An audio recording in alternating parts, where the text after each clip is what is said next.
The Oscar Awards ceremonies go on forever.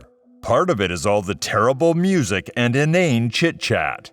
But there are also so many awards. They even cut some, like award for the Best Assistant Director. Meanwhile, the NBA keeps its award season short and sweet. The big ones awarded to players for the entire season are Rookie of the Year, Defensive Player of the Year, Sixth Man of the Year, Most Improved Player, and the MVP award. But one category is noticeably absent: Offensive Player of the Year. After all, we do have the Defensive Player of the Year. Shouldn't it go both ways? There is certainly precedent for other sports. Major League Baseball gives out Golden Gloves for the best defensive player in every position, and the Silver Slugger Awards for the best hitter in each. Meanwhile, the Associated Press gives out an award for the National Football League Offensive Player of the Year, which is recognized at the annual NFL Honors Ceremony. But basketball is not alone in having no standalone award for the best offensive player. The NHL also awards Best Defenseman and Best Goaltender, but no specifically offense-oriented trophy. Why is that? Should it change? First, let's look at why and how NBA awards were given in the first place. Ironically enough, the league's oldest award is the Rookie of the Year award, first introduced in the 1952-53 season as the Edward Gottlieb Award. Gottlieb was a coach and owner of the Philadelphia 76ers, nicknamed Mr. Basketball.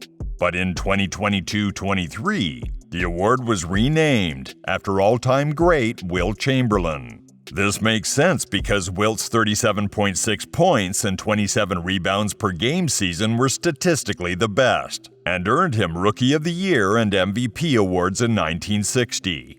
The award was a success. So in 1955-56, the NBA gave its first MVP to St. Louis Hawks forward Bob Pettit.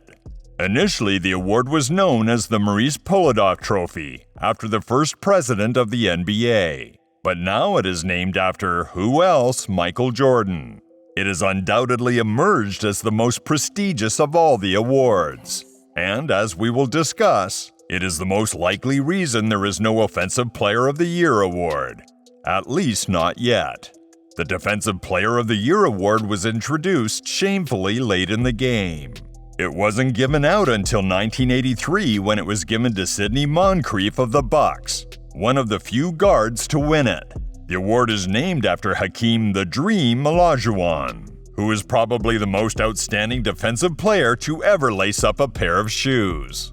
The other personal awards are the Sixth Man of the Year award, given out since 1982-83, the Most Improved Player award, added in 1986, and a new addition. In 2022-23, the league introduced the NBA Clutch Player of the Year award, named after the great Jerry West.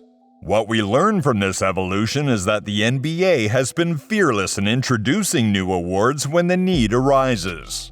Is it time to consider a new addition to this impressive roster? Why isn't there an Offensive Player of the Year award?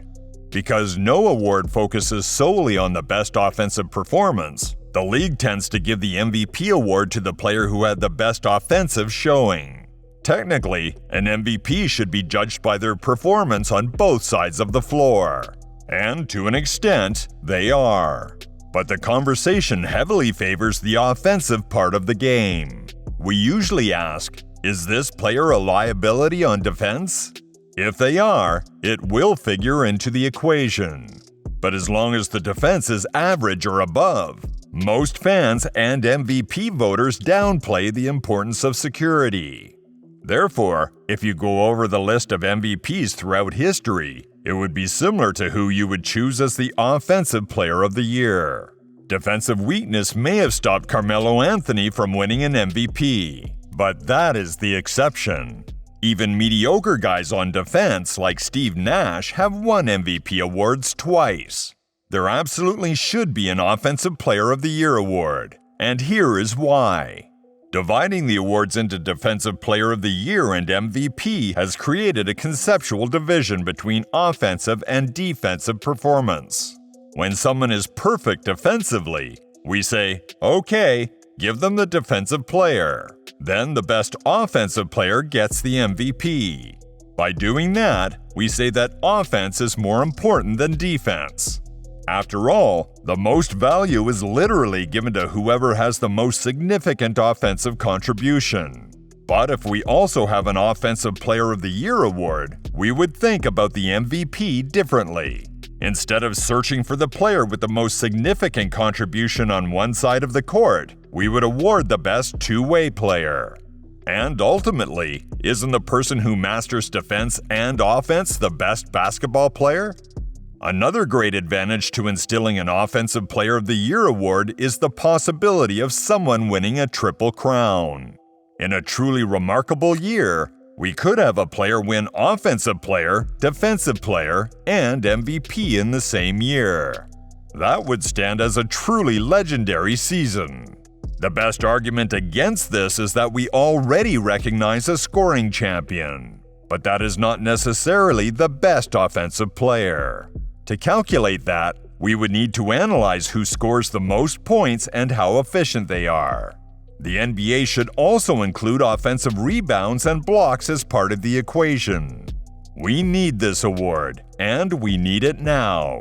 And once it is instated, we know who the name of the Offensive Player of the Year is after.